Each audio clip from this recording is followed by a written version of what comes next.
All right, man. So you guys got to forgive me. Like I said, I'm just winging my story off the top of my head, the best I remember. And I was sitting here the other day just realizing that when I was telling you guys the story about when I got my sore, when that doctor had put that tennis ball in my sore to start opening my eyes, that I totally forgot to explain how it was dealing with the sore and the outcome from that and the journey from that. And I really feel like I should tell you guys about that because it's a very important situation about people in wheelchairs. Because I want to teach things also while telling my story.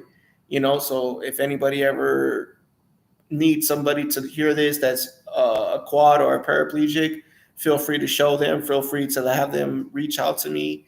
If you know me on Facebook, I'm not comfortable yet putting my name on here on YouTube. I'm nowhere near famous.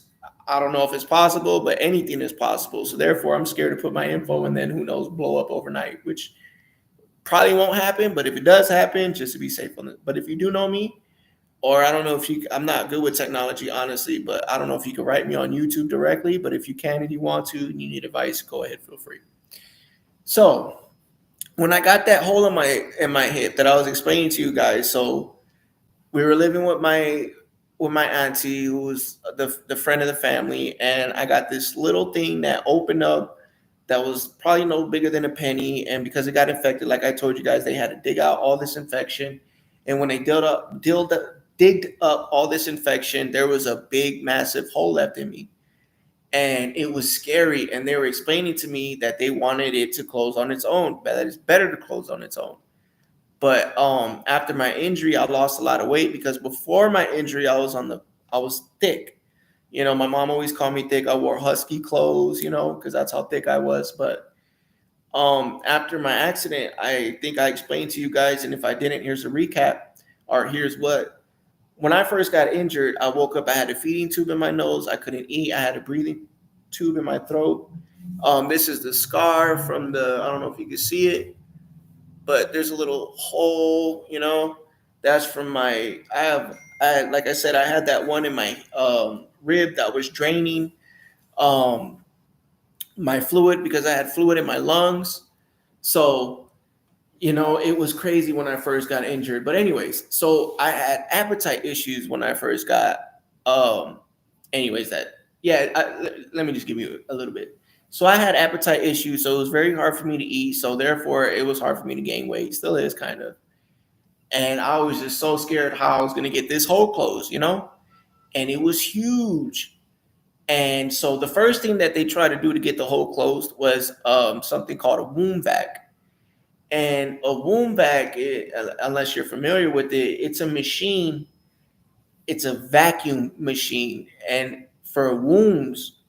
And this vacuum machine is there's a machine that has a wire, and the wire is like a tube, and at the end of that tube is a sponge, and then you put that sponge in the hole of your sore. And I forgot what the sponge does. I think it like gives your sore nutrient. I forgot. But anyways, that sponge is supposed to help your sore heal up pretty quickly and a lot more easier. So first they did the wound vac, and that was taking forever, and it was building up meat and closing, but not as fast as they needed it to. And when we were doing the time estimates of how long it was taking, they're like, man, we could be here for a while before you get all your meat and whatever you need back to fill that hole up. So we're probably gonna have to start looking at the second option. And I was like, what's the second option? They go, well, you don't have a lot of meat on your body, but we could try to find meat, wherever there is, and we could pack it into and we could close your hole that way. And I was like, okay, let's do that. That's when they go. But the only thing about that is it's going to be crazy because if we do that to your hip is going to be so sore and so fragile that you can't lay on it. That's when I was like, okay, I could just lay on my back and then lay on my left side. We could just alternate that way, because like I said, to prevent pressure sores, you're supposed to, they say every 2 hours. If you're blessed enough, then of course do that every 2 hours. But most of us don't have family members that want to turn us every 2 hours. Or if you're living on your own and you have people coming in, you can't have people coming every 2 hours unless you're rich and blessed. anyways, from my past experience. So when I was told that this is going to be on my hip, I was like, okay, that's fine. There's nothing on my back. There's nothing on my left side. So we'll just alternate from my back to my left side. And they go, no, we can't do that because we don't want to risk your butt getting a sore or your left side getting a sore for it being on there too much. That's when I was like, so what else can we do? That's when these people mentioned a sand bed. And if I did tell this story already, which I don't think I did, I apologize. But anyway, so I go, what's a sand bed? And they go, it's a bed that has it's filled up with sand. And I don't know if any of y'all are familiar with sand, but if you ever walked out on sand and stand on sand, yes, it's soft, but when it's bunched up, it's hard. So I'm like, how the freak could sand benefit my body to prevent me from getting a sore? So anyways, they did the surgery, they closed the hole, and when I woke up, I was in this sand bed, and it's a huge, huge bed if you guys want to Google it. And so I see this huge bed, and then they tell me how much it weighs. It weighs over 4,000 to 5,000 pounds because it's a big bed full of sand. And they put it in my room, and I remember I'm looking at this big thing full of sand, like, how is this going to benefit me? Like, what? So anyways, I remember, they turned it on, and because I put my hand on it, and it was hard as rock. Like when sand is let's say in a bag, the bag is hard, isn't it? Yeah. So the sand was hard. When I touched the bed was hard. And I was like, how is this going to benefit me? This is going to, I don't know. Anyways, it was until they're like, okay, once we put you in it, you got to stay in it till we feel like your hip isn't as fragile. And when it's not as fragile, we could put you in the bed. And then once you're in bed, you're going to have to turn like crazy. And then once we get you turning like crazy, after a week of being in bed, then we'll put you in your chair. And then you'll be able to sit up for an hour. And then, the next day, 2 hours, and then 3, And if your skin does good, then the more it does good, the more you can stay up.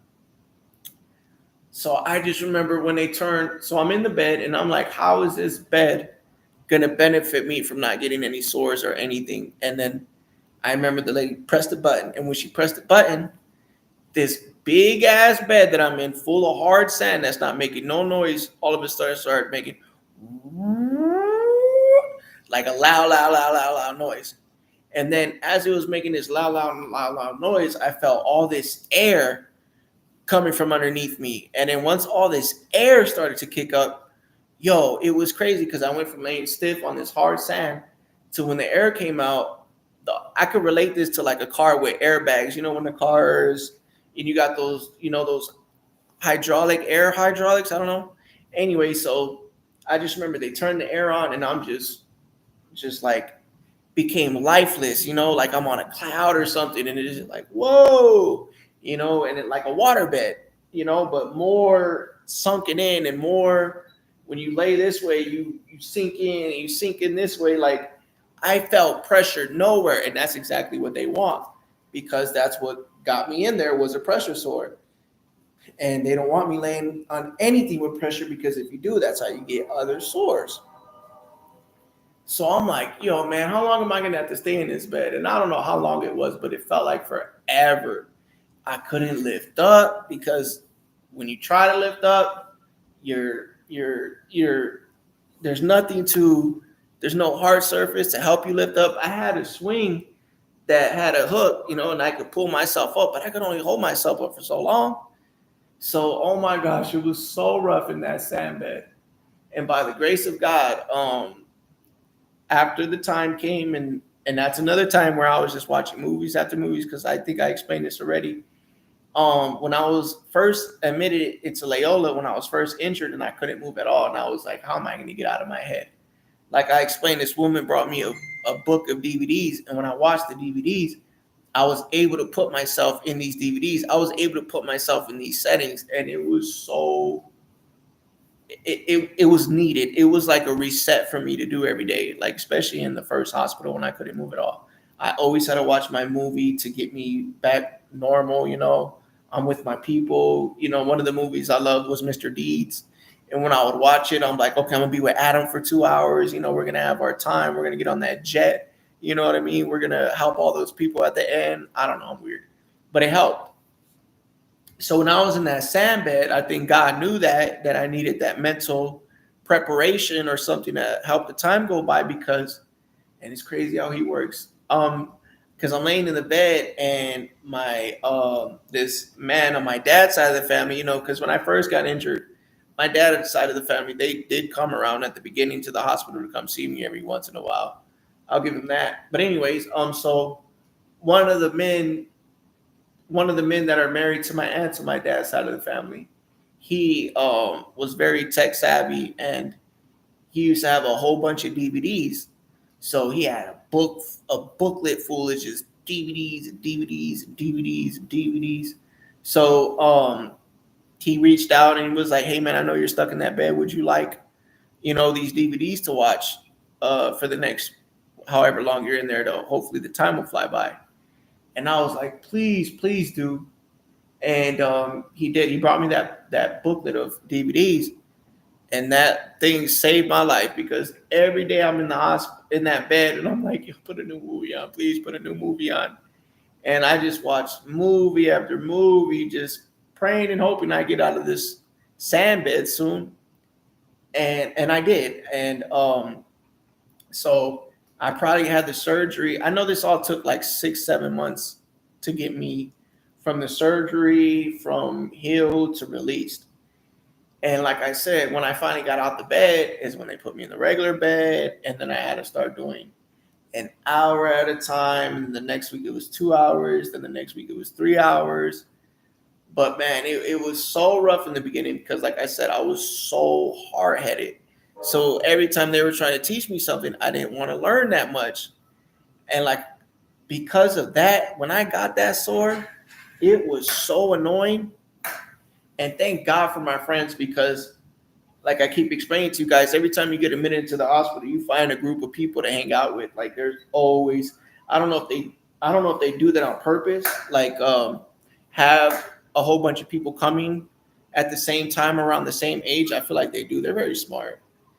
And it is very beneficial because you're never alone, really. You have people you can relate with, people to get to know, stuff like that. So when I was in there, that's the same time that I told you guys that when I was in there, that Crip, we met that Crip, and my homie from Chicago was there, and the homie that was around the 2-6 was there, and the Four Corner Hustler guy. That was around that hospital visit. So they were always coming in and out of my room to check on me and to talk with me and to watch movies with me. And thank God. So that was one of the craziest times of my life, man, the beginning of my accidents. Because like I said, I was always learning. And thank God that I started paying attention. So got the sore and then was able to get into my chair. And once I was able to get in my chair, that's when I started doing all that therapy. And then that's when I met that man I told you about that did not play, the man that I guess he realized I was getting over on all these women and he was watching me for the past year. And that man, he did not, like I said, he made me do things I didn't even know was possible. When I try to act like a brat is when he used that reverse psychology and was like, don't come here tomorrow. And I was like, "What? You can't tell me that." And he was like, "Well, you're not going to do what I need you to do. Why would I want you here anyways?" And it worked. And because of that guy, like I said, every time I get stuck in a situation and I think of him, I'm like, that dude knew I could do things that I never thought was possible. And not only did I did that, but I did more, So that second hospital stay with the sore was crazy, man, because I went from, I wish I could show you guys, but I'm not going. I mean, I can't. But anyways, so they took meat from the bottom of my hip, and then they used that meat to close the hole, and my hip is closed now. It looks like I got a boob on in my head, because if you look at my right hip, it's just, I don't know how to explain it. But man, just little things like that, and forgive me, like I said, for being all over the place because I sometimes forget and then these things come back to me and I'm like, man, I gotta let that out because that was what led to this, what led to that. Okay. So now that being said, I think now if I don't think of anything else that happened to me before going into the projects, because I just want to get everything out, from point A to point Z, which I know it's scattered right now, but I hope maybe in the future, if I meet somebody and they can help me put these together, or if I do meet somebody that can help me write my book, then I can write it the correct way. But that being said, I think now, like we're already in the projects living. I'm living with my mom and my brother, and had that talk with my mom. She made me made a promise that I didn't know would ever happen. I didn't think it was ever possible, but I'm in Colorado, and thank God. So, anyways, I'm gonna start getting into because I already told you about the guy that I was potentially with when my injury happened, and how my mom didn't know any better, and how she would take me around him, and he would not tell her, and I would have to be in his presence. I had to stay the night with this man. This man stood the night at my projects, and he's probably the one who did this to me. Like, anyway, so I think I'm gonna start going into uh how I finally got into school, because like I told you guys, they would not let me into school. They said I was a hazardous, so in 7th grade I had tutors, and me living in the projects is when I was about to attend 8th grade. But that was another thing I told my mom. I was like, Mom, I want to go to school so bad. Like, they prevented me from last year, but how am I going to get into school this year? And that's when my mom got a hold of these people. And when she got a hold of these people, I didn't know these people knew my one of my family members. So I have a family member who was injured in one of the wars. I forgot which war it was, but he lost both his legs. And when he lost both his legs, I guess he was having troubles with getting certain things and people that I don't know what the situation was. But that's when he found this company that I'm about to start telling you guys about later on in the future. Anyways, and when he got I can tell you a little bit about it now, because when my mom heard about our uncle and through our grandpa, my grandpa was like, well, your uncle, he works with these people, and these people help people all the time. Like, they could probably help you out. So my mom reached out to the people he was talking about, and it's like an advocacy, people that advocate for people. And this woman saved my life. So yeah, tomorrow, this is probably going to be a little shorter video. I'm going to end it here. And like I said, the reason why I'm telling my story is because I think it's crazy. And everybody else I tell it to, they feel it's crazy. And they feel like I need to get it out there. And you don't know how many people I met who actually call me selfish for keeping my story to myself. Like I said, I went from sitting in a diaper, I went from sitting in a diaper, pooping and peeing myself, to, every once in a blue moon, I still have accidents. So I can't say I don't have that anymore, but it's not every day like it used to be. My body's on point now. I pee every 4 to 6 hours on point. I had surgeries. I'll get into that later. And it's crazy how God works. Like I said, I can move a little bit of my fingers now. I can make a fist. Like, before that, I couldn't do none of that. And because of these surgeries, I'm able to do so much more. So I hope people are watching, and I hope I inspire people, because like I said, this is my main goal, is to talk to people, to help people. If I can help one person, great. If I can help 1 million, even better. So please continue to listen. Please like, share, subscribe. And I'm so thankful to finally start telling my story. And I'm thankful for all of you guys who are listening and sharing. And it means the world. And I pray that I'm inspiring at least one person, just one person. So yes, next topic is me getting into school. And that's when stuff really changed for me, because I started meeting my friends again. And yeah, you'll start learning more about that in the next video. Tune in.